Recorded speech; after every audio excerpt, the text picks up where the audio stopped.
Christian VII of Denmark was born in 1749 inside Copenhagen's royal palace, a vast place of marble corridors and quiet formality.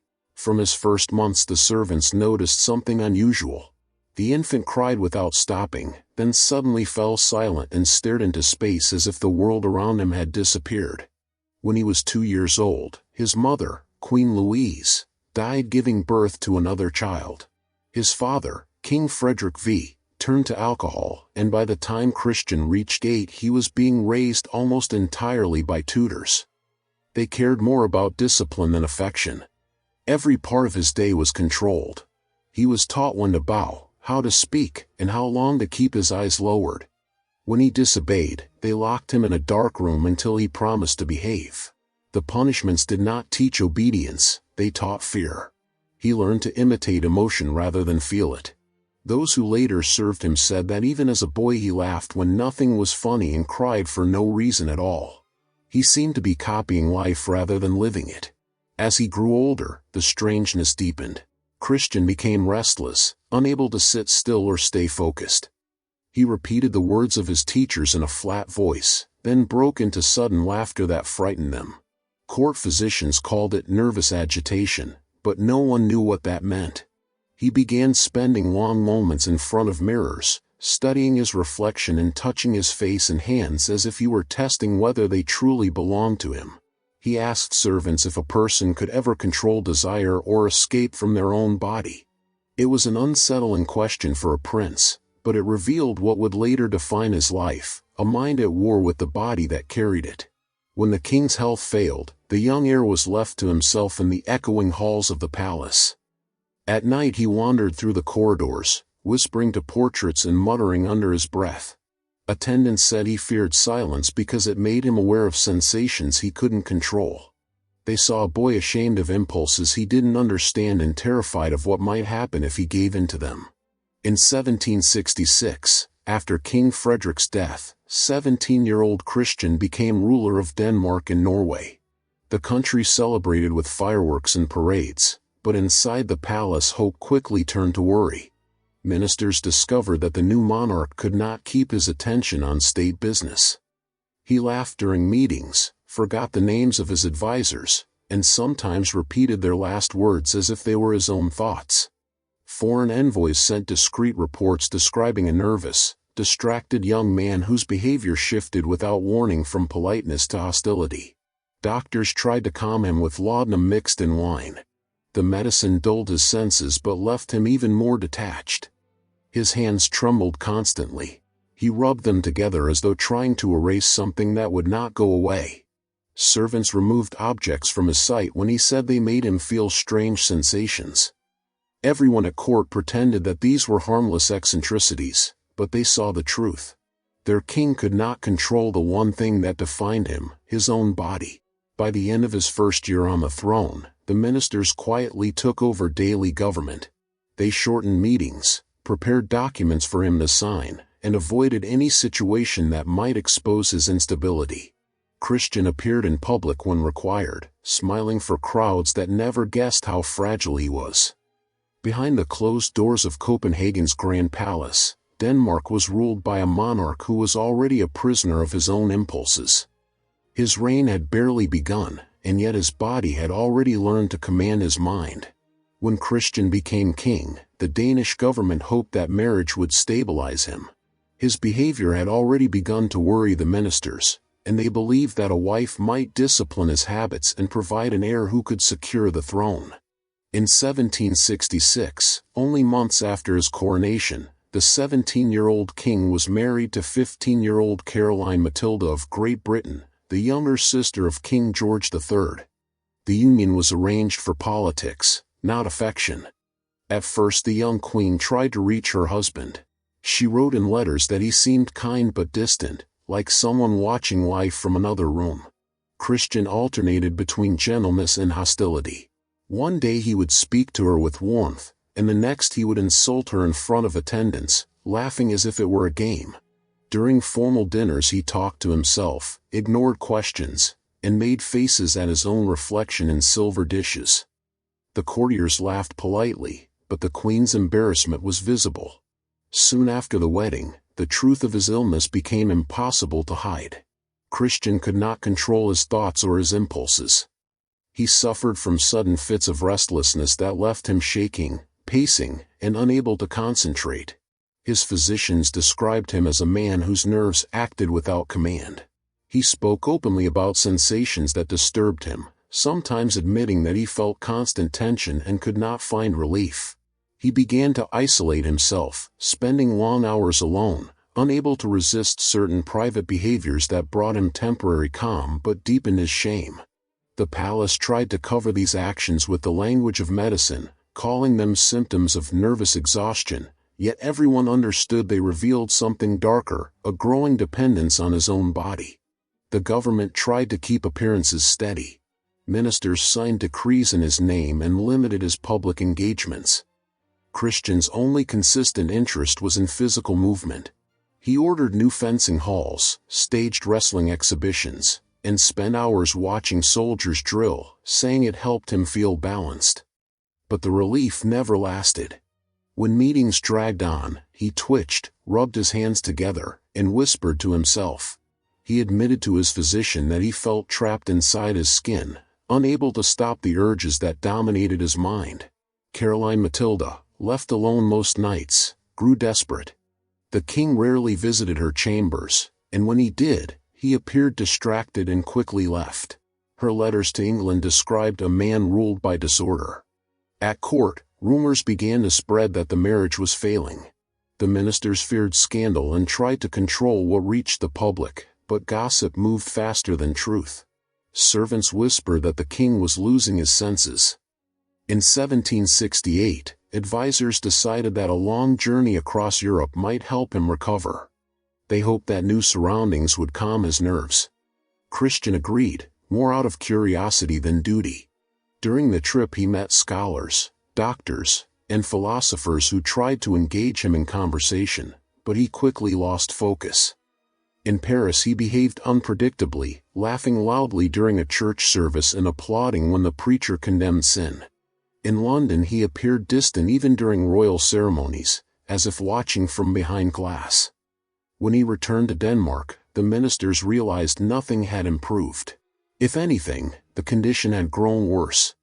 The king spoke in circles, forgot what day it was, and spent hours in his chamber, locked away from everyone.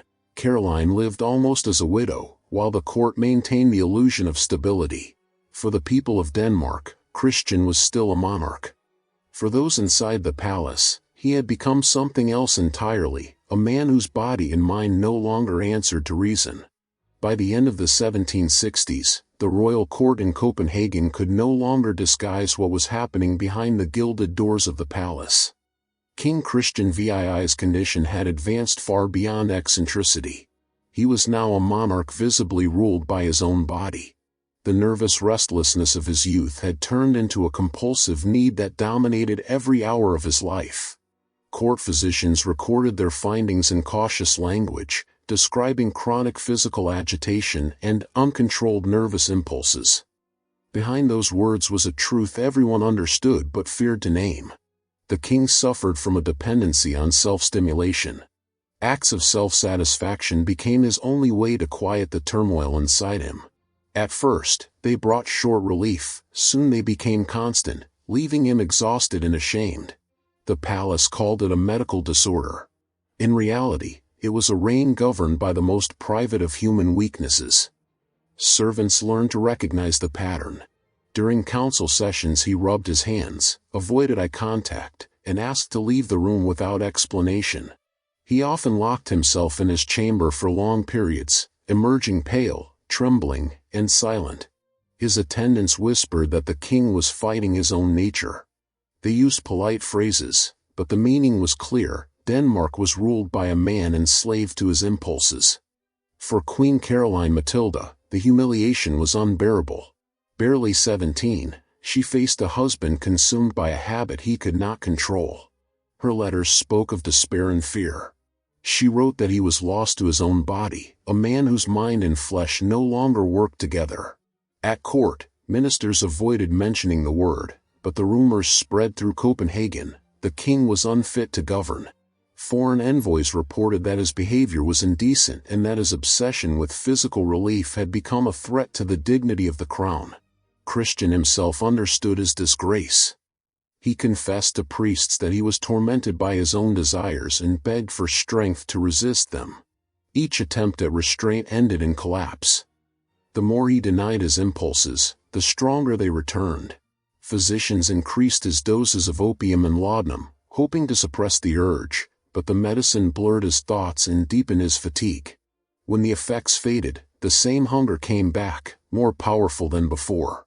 The king's days became a cycle of tension, release, and guilt. The ministers grew desperate. They could manage the government but not their ruler. In 1768, a foreign physician named Johann Friedrich Struensee was invited to join the royal entourage during a European tour.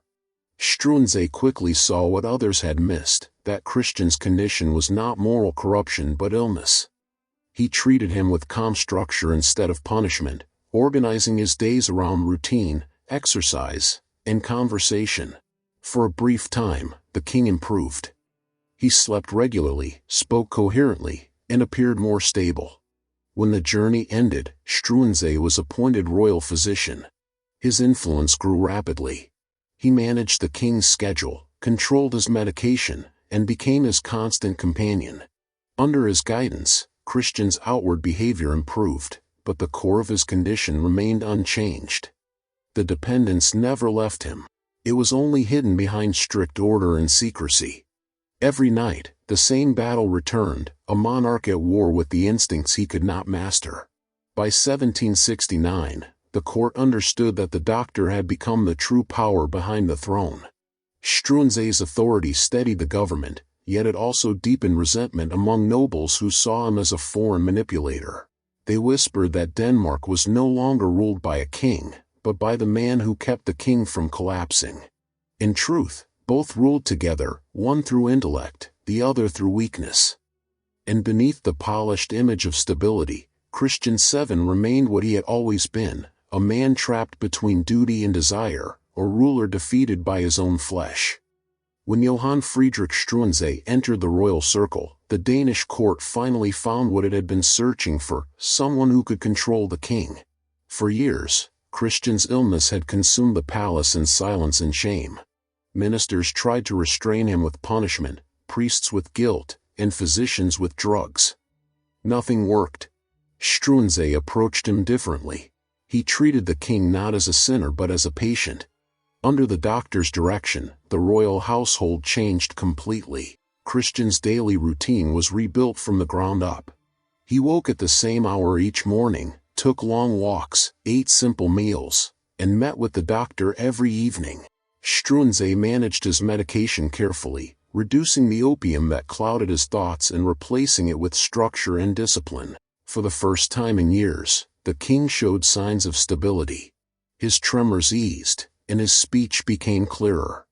The palace began to function again. But the stability had a cost. Struensee's influence grew so rapidly that even senior ministers began to lose their authority. The king signed whatever the doctor placed in front of him.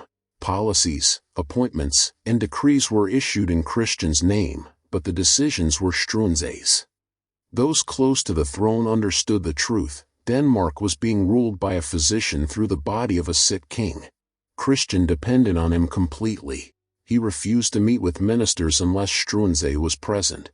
He would not eat, sleep, or even dress without the doctor's approval. When separated from him, his nervous habits returned instantly. He rubbed his hands, spoke to himself, and asked for reassurance. Struensee had become both guardian and master. The more he controlled the king's disorder, the more power he gained. By 1770, Struensee was effectively governing the country. He introduced reforms that modernized the state, abolished censorship, and cut the privileges of the nobility. The changes were progressive, but his control over the monarch created resentment. Courtiers whispered that the king was no longer capable of thought, that every royal word came from a foreign mouth. Behind the scenes, the nobles plotted to remove the doctor, but Christian's dependence made that impossible.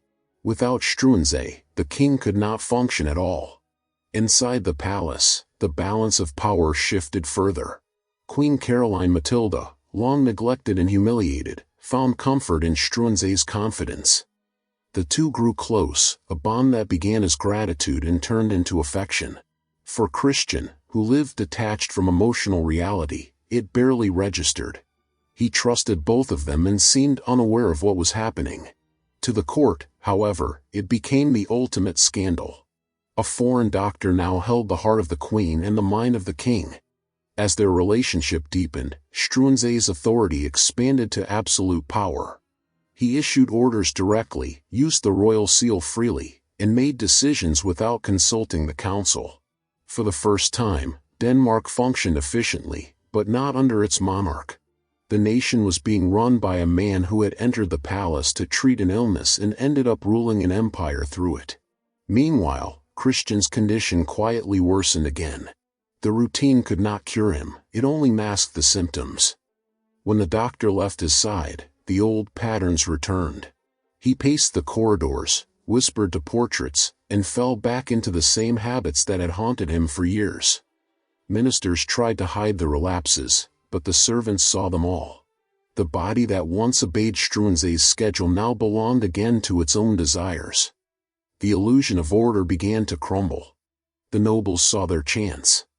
They accused the doctor of corruption and manipulation, using the scandal of his closeness to the queen as justification. Plans for his removal began to take shape. But for Christian, there was no plan, no control, no understanding. He had been both king and patient, ruler and instrument, and soon, even that fragile balance would collapse. By 1772 the illusion of control inside Copenhagen's royal palace had ended.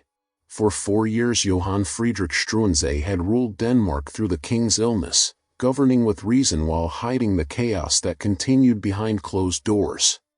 But power built on secrecy cannot last.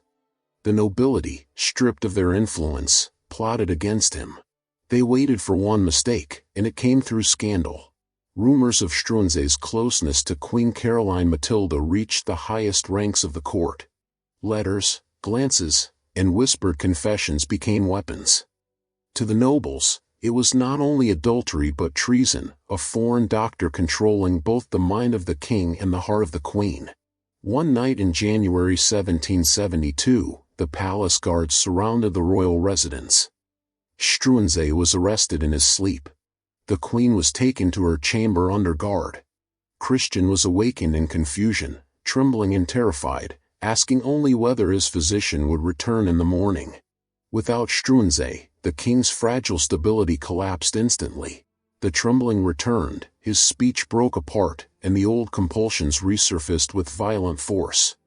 Ministers described him as detached from reality, unable to understand what had happened. He signed the orders for Struensee's trial without realizing they condemned the only man who had ever helped him. The doctor was executed later that year, his reforms abolished, and his body displayed as a warning to anyone who might challenge the old order. For Caroline Matilda, exile replaced freedom. She was sent away to a small castle in northern Germany, where she lived in isolation until her death at the age of 23. Her story ended quickly. The king's continued in slow decline. After Struensee's death, Christian VII was kept under supervision for the rest of his life. The court appointed a series of caretakers to manage his schedule and restrict his access to the public. Officially, he remained the sovereign of Denmark. In reality, he was a silent figure who wandered through the palace, lost in his own body. Witnesses described him as thin, pale, and withdrawn, still speaking to himself, still unable to resist the impulses that had defined his life. Doctors no longer tried to cure him. They prescribed calm routines, gentle walks, and simple meals. He followed orders automatically, without awareness or resistance. At times he seemed to remember what he had been, a boy who had inherited a kingdom but could not master himself. When visitors were announced, he smiled politely and said only a few words before retreating again into solitude. The man who once represented divine authority had become a living symbol of human frailty. His mind was trapped between memory and instinct, between duty and desire. His body, once the instrument of a crown, was now the chain that held him captive. Christian VII lived for more than 30 years after Struensee's execution. During that time Denmark was governed by others, first by regents, later by his son. History recorded the reforms, the politics, the wars, but behind all of it remained the silent image of a man who could never command himself.